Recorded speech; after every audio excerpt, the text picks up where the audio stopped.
Hello mga ka-Englisher at mga ka-Englishera! Welcome back to another learning session with me, Ma'am Cha. Bago natin simulan ang ating session for today, mag-shoutout muna tayo sa nag-request ng lesson na ito. Shoutout sa iyo, Angel OG. Sana mapanood mo to. Kasama natin! Analyzing intention of words or expressions used in propaganda techniques. Let us first define what is propaganda. Propaganda is a noun meaning information, especially of a biased or misleading nature, used to promote or publicize a particular political cause or point of view. When a piece of writing tries to persuade you to think or feel a certain way, it is called propaganda. Sales talk and political speeches are obvious examples of propaganda. They aim at persuading you to buy a product or vote for a certain candidate. One of the most widespread forms of propaganda is advertising. Since we encounter advertising countless times every day, it is important to examine what is presented to us. We should not believe everything that we read, see, and hear. Propaganda techniques. The first one is bandwagon. It's all about persuading the target audience to take action. It's about creating an urge amongst people to become a part of the in crowd. To enforce such a feeling, advertisers typically use phrases like join the crowd or trending now for their products and services. Since a lot of us want to fit in or makiuso, kung ano ang trending, doon tayo. Tulad ngayon, dahil viral ang lugaw, marami ang nakikisali sa pagpo-post tungkol doon. Pwede ka na nga ngayon magpalit ng profile picture sa Facebook na may lugaw. Examples of bandwagon are, the first one is Maybelline mascara. It uses the term America's favorite mascara. So if you are an American at hindi ka pa gumagamit ito, it means hindi ka in. Same with the other example. It says over 1 million Australians have already tried Oral-B toothpaste. So ikaw, papahuli ka pa ba? Another example for bandwagon, the TM commercial. Ipapapanood ninyo or kung naalala nyo yung mga lines sa commercial, gumamit sila ng mga lines like, dito ka kung saan ang lahat ay kakampi. Lahat. It means marami ang gumagamit ng TM. Another, astig ka dito sa Republika ng TM. You can also notice na maraming tao yung nasa commercial para ma-emphasize na marami na ang gumagamit ng TM. Next is card stacking. This technique is perhaps most popularly used. It involves the deliberate omission of certain facts to fool the target audience. The term card stacking originates from gambling and occurs when players try to stack decks in their favor. A similar ideology is used by companies to make their products appear better than they actually are. Most brands use this propaganda technique to downplay unsavory details about their products and services. For instance, some companies may cleverly conceal hidden charges and only talk about the benefits of their products and services. Magugulat ka na lang may hidden charges pala yung product na na-avail mo. Hindi kasi binabanggit yon sa ad. Puro yung positive side or yung benefits lang yung sinasabi. Examples of card stacking.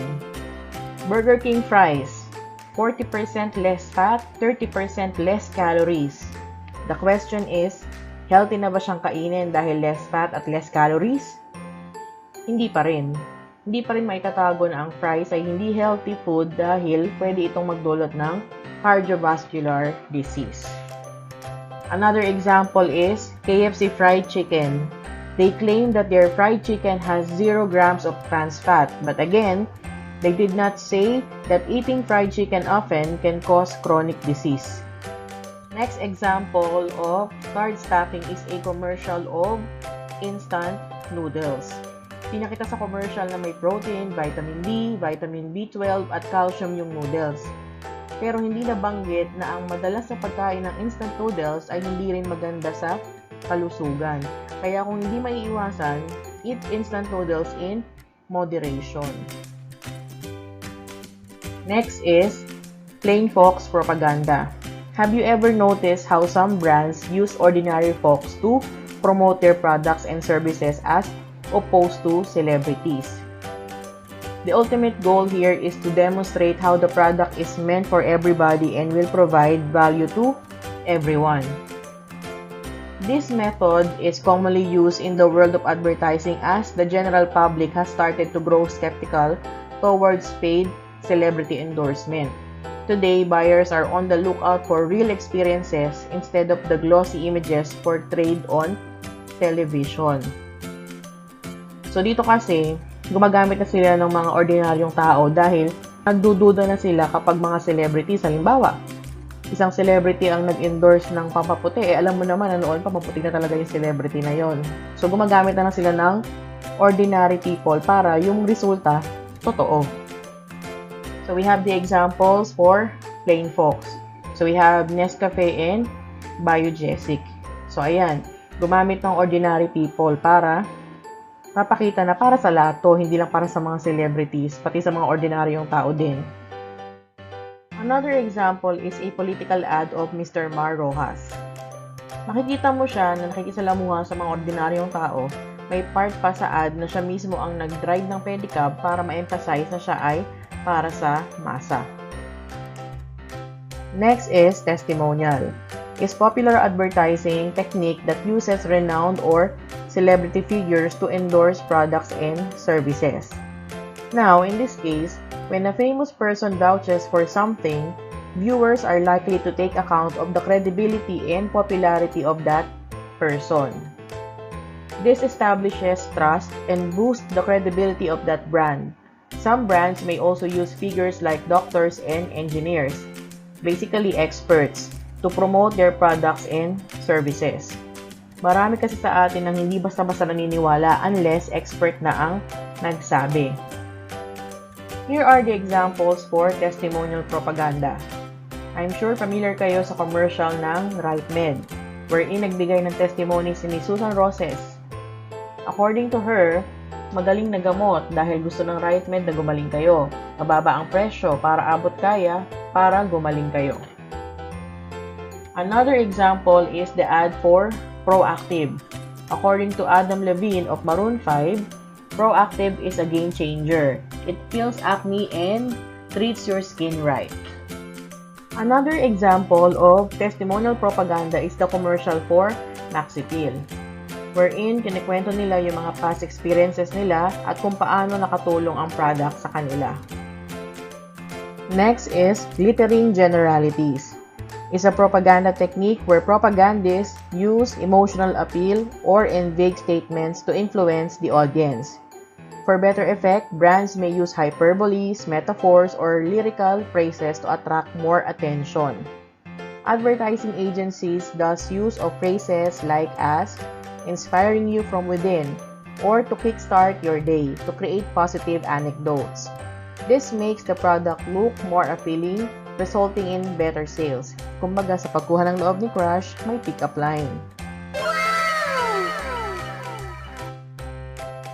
Examples for glittering generalities are the following. The first one is McDo, with the tagline, creamy, dreamy, icy, and chocolatey. Next is Hershey's. It takes a special chocolate to make everyone happy. Another example is the commercial for Old Spice. Ginamit nila ang tagline na smell like a man-man. So kung gusto mo na ikaw ay mag-amoy lalaking-lalaki, maiengganyo ka na bumili ng product. Next is name-calling. This type of propaganda uses a completely opposite approach to glittering generalities. As the name suggests, this propaganda technique involves using derogatory phrases to create a negative opinion about someone or some other brand. The brand may also speak negatively about an idea. For instance, a company that sells plant-based products may talk about how inhumane it is to kill animals. For this purpose, they may also criticize fast food chains businesses.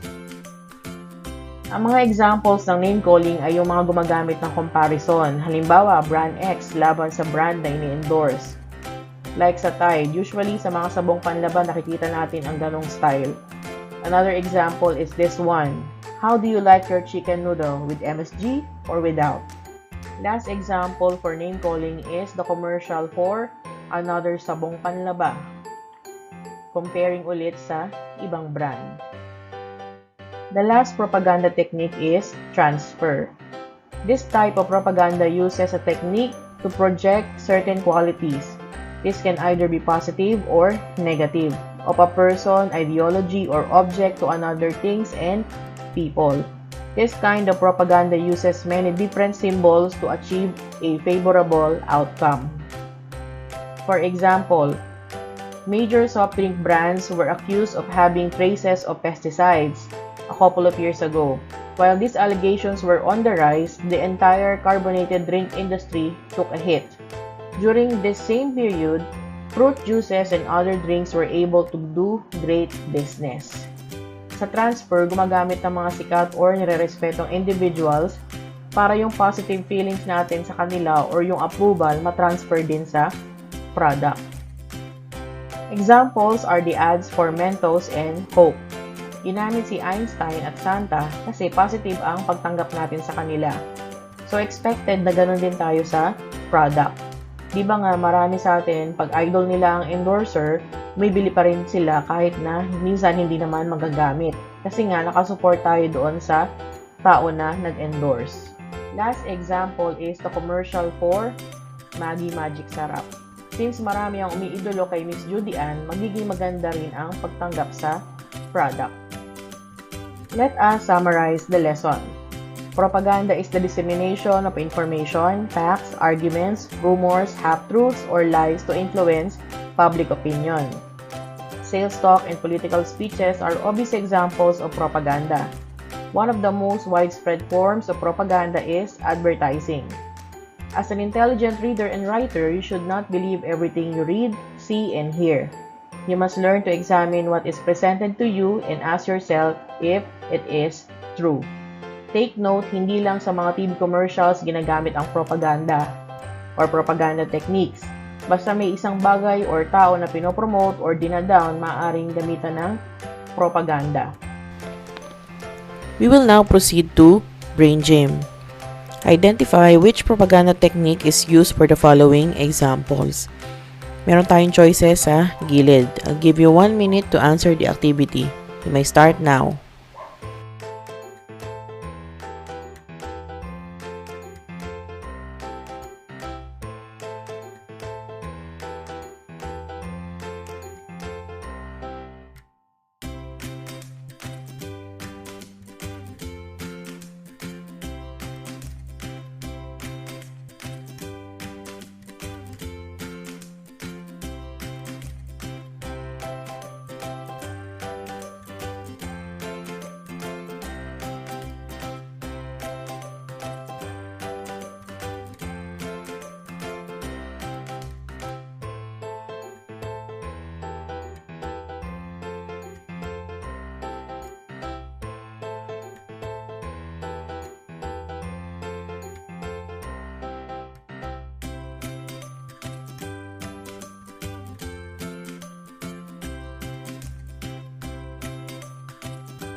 Check your answers.